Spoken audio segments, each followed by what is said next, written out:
I ran into John in front of Little Richard's Donuts in Westport, Washington, where he was enjoying a sugary treat.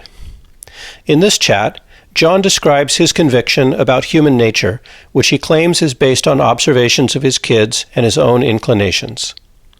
My name is Nick, and this is Conversations on the Coast. Before you start it. Yeah. I was a reporter for 10 years. Awesome. And I hated doing man on the street. Yeah. So I applaud your bravery. So here's what I used to do. A lot of people who do this is a technique called street epistemology. Mm-hmm. A lot of people who do it, they will set up like a table or a couple of chairs in a park and then, have people come by. And I found it's a lot more like the man on the street style seems to be a lot more effective. It's more fun. What I've been doing is I work in Seattle during the week, and I ride the light rail, and so I've been recruiting for conversations on the train platform, and then I just get on the train with them, and then go as long as they have to go, because on the train. Unless people like bring a book or something to do, like they don't have anything to do anyway. So they might as well. Yeah. So they might as well have an interesting conversation, and most people find it quite interesting. Fascinating people. I've always loved that, like the impromptu kind of stuff. Yeah, me too. Cool. Anyway, so my name's Nick. John, good to meet you. What brings you down to Little Richard's this morning? I got family that has a house in town. Okay. So I like to go out and visit. It's peaceful. It's quiet. I love the boats. Nice. And I love sitting by myself and having a donut on a Sunday morning. Yeah. Well, it hasn't been that peaceful this weekend. Actually, yesterday was quite a crazy day down here. There was a car show. I kind of came in and left, but it was just absolutely packed down here. I kind of made the mistake of turning down West Haven, and then couldn't get out for a while. I was just kind of sitting in traffic, which you don't see a lot of in Westport. Mm-hmm. Traffic. No, I grew up in a small town, so traffic here is about as much as I'm happy with. Yep.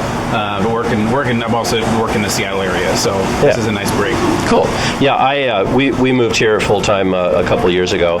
I still commute. I spend 3 days a week. I have a place in Seattle, but we're always looking forward. We love the economy in the middle of the year, while there's lots of tourist visits. We love the influx of people, but at the same time, we love it after this weekend when it quiets down. It becomes a sleepy little town again. So that's good. Anyway, so let's figure out what we want to talk about. And as I mentioned, we'll talk about something that you believe, and it could be. Sometimes more interesting when it's something that's impactful, like it's something that colors the way you treat people, the way you vote, the way you go about yourself, with yourself in the world. And the reason it's important to me to figure out, whether people have good reasons and to help them kind of reason through their epistemology is that what we do affects other people. And so, as much as possible, I want to make sure that if people hold some belief that they hold it because it's true or because it's meaningful or it has a good impact. So do you have something in mind?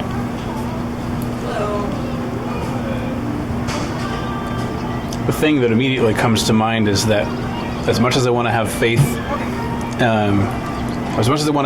in humanity and in the genuine goodness of humanity, I don't believe it. Mm-hmm.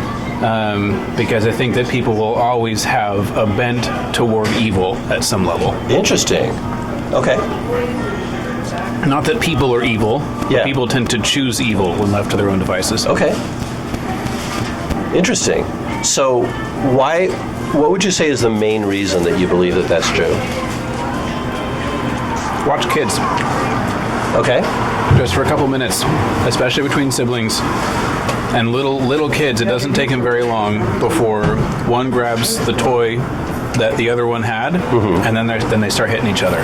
Okay. That doesn't mean that they're bad kids, that they're going to grow up to be bad people, but we have a really deep, primal want to protect ourselves and our interests. Okay. And, unless you work really, really hard at being compassionate and you practice compassion and grace, you're always going to bend toward protecting yourself and your interest, even if that means hurting people you love. Interesting. Okay. So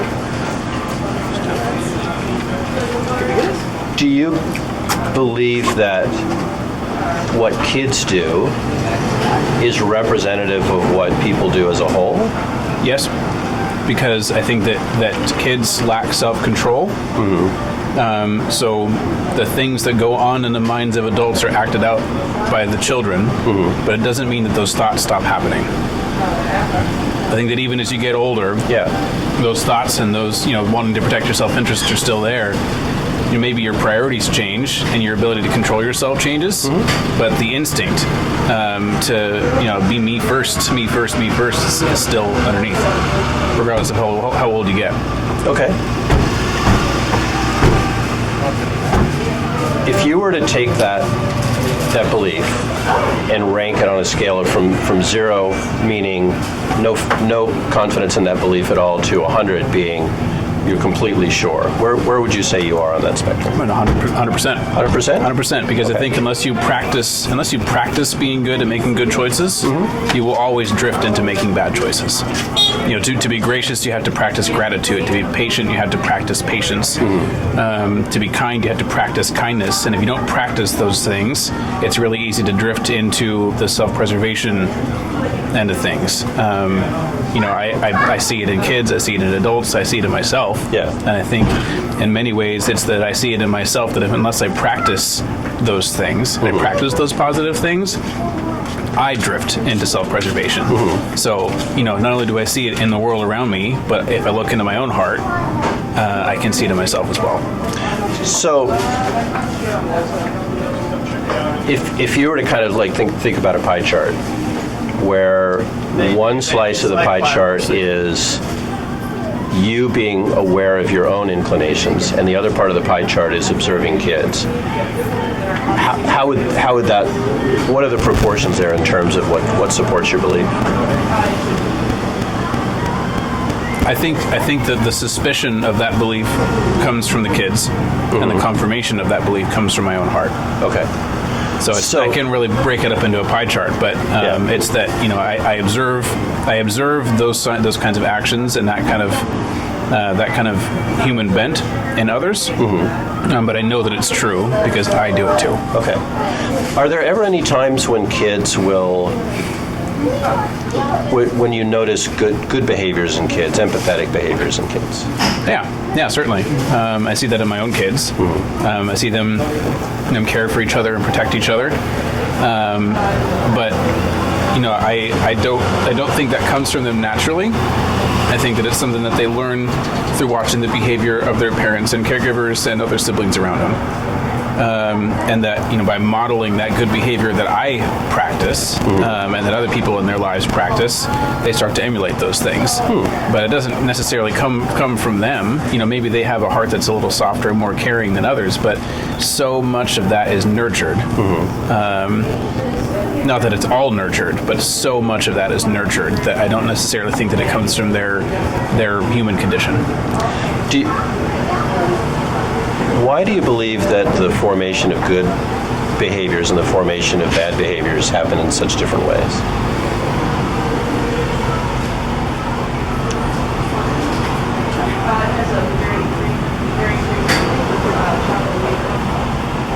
Because I've seen it. I see it at a young age, and again, I see it in myself that. Here's a good analogy. I'm sitting in front of a donut shop. If I relax and eat donuts and want whatever I want, I'm going to get fat. If I want to be healthy and I want to, have a good long life and I want to stay in shape, I have to work hard at that. But my body is naturally bent toward being unhealthy and making poor choices.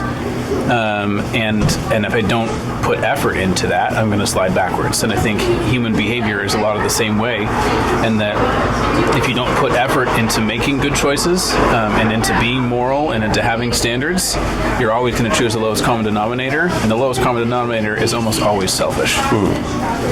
Okay.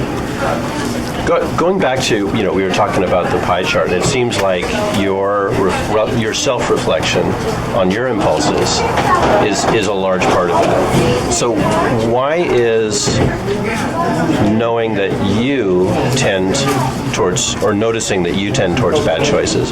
Why is that a good reason to believe that that's true for everybody? Walk a little bit, walk some of it off. Because I see the behavior in others. If I didn't see the behavior in others and I only saw it in myself, I wonder if I was the one that was broken. But I've spent enough time being introspective and working on myself and digging into myself to know that it's not just me; it's really everybody. And then, like I said, I see the behavior. I see the behavior across almost everybody that I know. And the people who don't live that way are people who have spent effort, sometimes over years or decades, to become the good people that they are. Okay.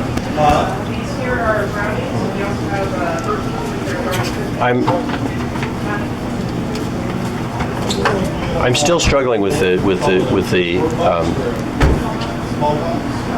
cause. So what I'm hearing from you is, your belief that bad behavior is innate and good behavior is learned. Where did the first person learn good behavior? If you really want to jump into the deep end, I think that the first person learned good behavior by watching God in the Garden of Eden. Ah, okay. By watching the way that he treated Adam and Eve. And again, left to their own devices, they chose to make an evil choice. Okay.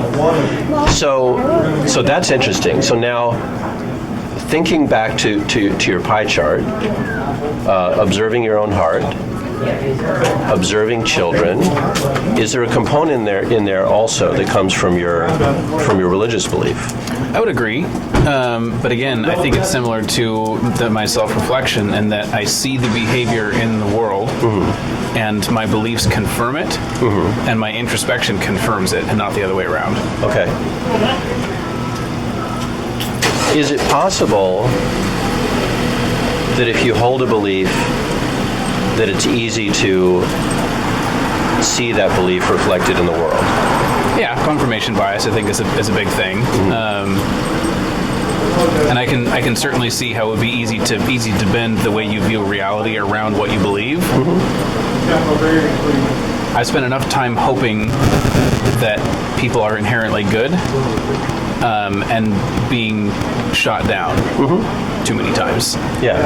I have wanted to believe that the world is rational. I have wanted to believe that people are inherently good. I have wanted to believe that the human sin nature and general human selfishness is not the way of the world. But I have been proven wrong time and time again. Okay. Is it possible that people have both impulses inside them, or you truly believe that only the bad impulses are natural? I think people can have a balance of both. But I think that that one takes significantly more effort than the other. You look at a marriage. It is significantly easier to let a marriage founder than it is to let a marriage succeed, because you have to put in active effort and make active choices to better your relationship. If goodness and kindness and gentleness and self-control and all those things were the natural way of the world, it would be harder to do evil than it would be to do good. Okay. Why do you think that we have a functioning society in the face of these impulses for people to do bad things? Because I think there's a lot of people who make the choice to do good things. And I think that that society and morality and community is built around teaching people to do the right thing, and teaching people the way to live and to be empathetic and to be generous, to be kind and compassionate. But without the examples of the people that came before us, like I said, it was nurtured, not necessarily nature. Without the examples of the people that came before us teaching us the way to do things, the way to treat others, would we choose positivity and kindness and compassion, or would we choose ourselves? And I think without that kind of example, without the society telling us this is the way you should do things, this is the kind way to treat people, people would tend to choose themselves over choosing kindness and compassion to others. Do you see human behavior as distinct from other animals? No. So what do you see in the animal kingdom in terms of the mix of, let's call it selfish behavior versus community behavior? I mean, I think some people, if you're going to be really, really, really dark, you could say that there is no such thing as selfless behavior because people always get something out of it. Animals always get something out of it.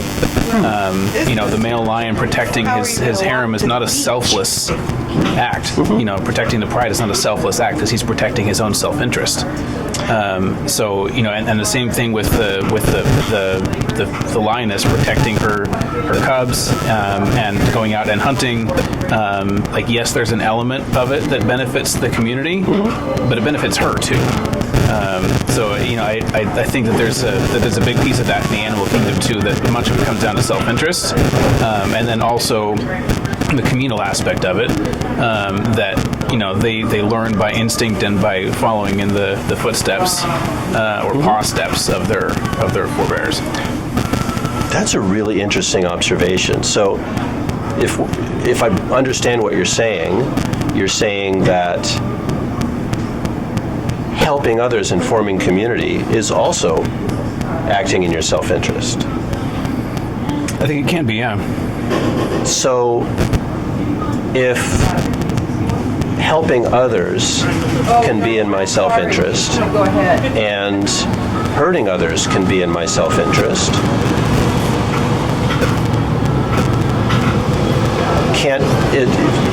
if I'm driven out of self-interest, isn't that going to create both good behaviors and bad behaviors? Except that one benefits others and yourself, and the other only benefits you. Okay.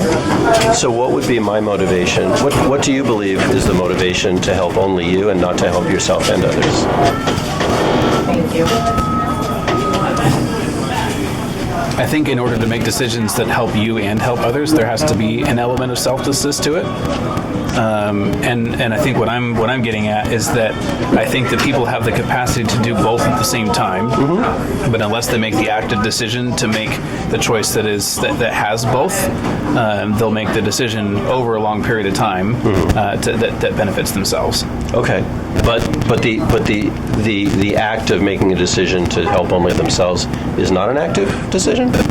I think that it is the default. There are plenty of people who make the active decision to help themselves and to be selfish. But if you go into neutral, I think you're going to drift that direction. Okay. So now that we have a kind of a better picture of, both good and bad actions can be motivated by self-interest, why do you believe that the bad action is the default? That girl's dream. Again, because I see it in the world. If you're to keep in the car analogy, if you're driving down the street and you close your eyes and take your hands off the steering wheel, you're going to crash. It takes being active to keep your car on the road, and I think human behavior works much the same way. That unless you were active, you're going to drift into that type of behavior.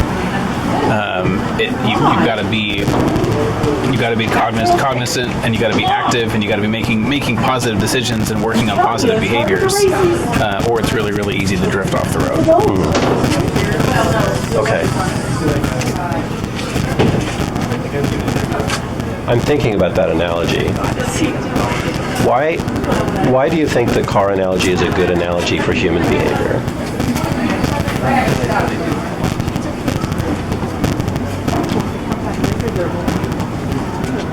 Because it fits. It fits in a lot of different situations. And I mentioned the marriage analogy. Again, if you go into neutral in your marriage, you drift apart. You drift to other people. You drift into selfishness and me, my hobbies, my time away, my type of food, that sort of thing. And you look at kids, and kids go into neutral unless you're making the decision like, hey, I'm going to practice sharing today.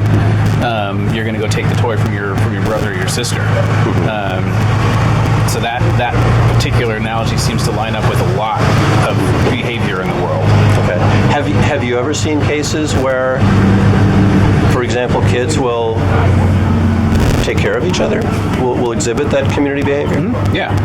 Okay. Yeah. And I see it in my own children. But again, they have had the example of people caring for them and showing them the way to treat each other, and have been very conscious of that the behavior I model to my children is the behavior they will exhibit to one another. Right. So it sounds like the modeling, seeing what other people do,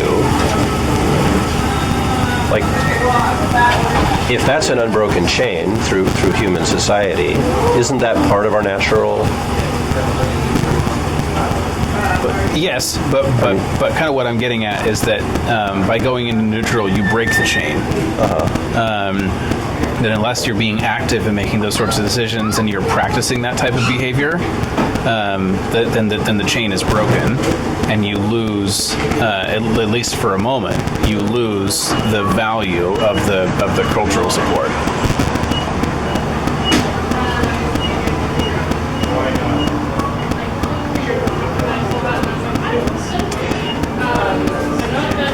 I'm still struggling with the,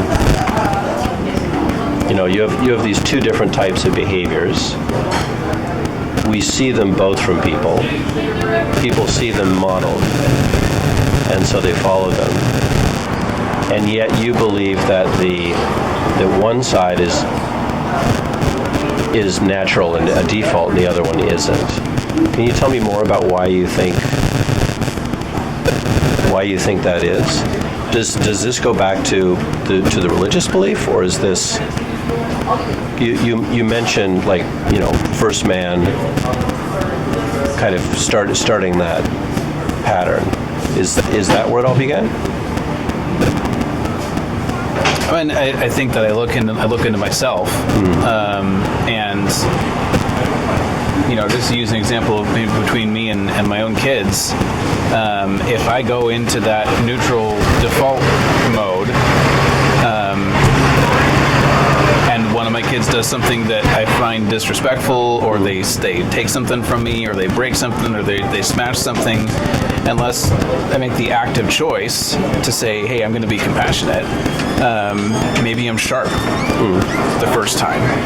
And then the next time, if I again don't make the choice to be compassionate and to be forgiving, maybe it's not sharpness, maybe it's a yell.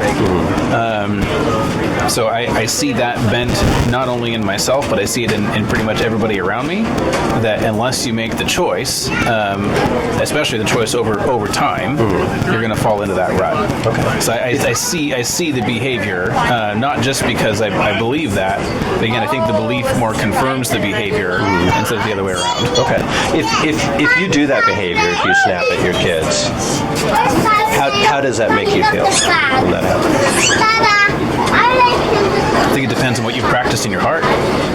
If you have practiced kindness and gratitude and compassion, then it's a break from the identity that you built for yourself, and so you feel bad. Okay. But if you haven't practiced those things and you haven't been active in that kind of stuff, then maybe you feel vindicated because you get a reaction out of the kids, and maybe you feel good about it, like they got what they deserved. I snapped at them, but they were asking for it, and now they're scared and they won't do it again. So it has so much more to do with the identity you built for yourself and the habits you practiced over time. For what you actually get out of it.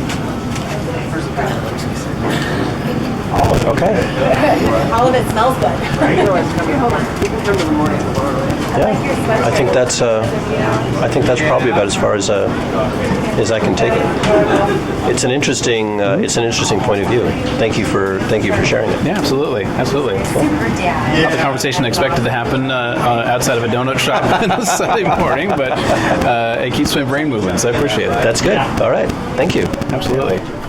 You've been listening to Conversations on the Coast, a series from Washington State featuring civil conversations using street epistemology to explore what people believe and why. Find out more at streetepistemology.com.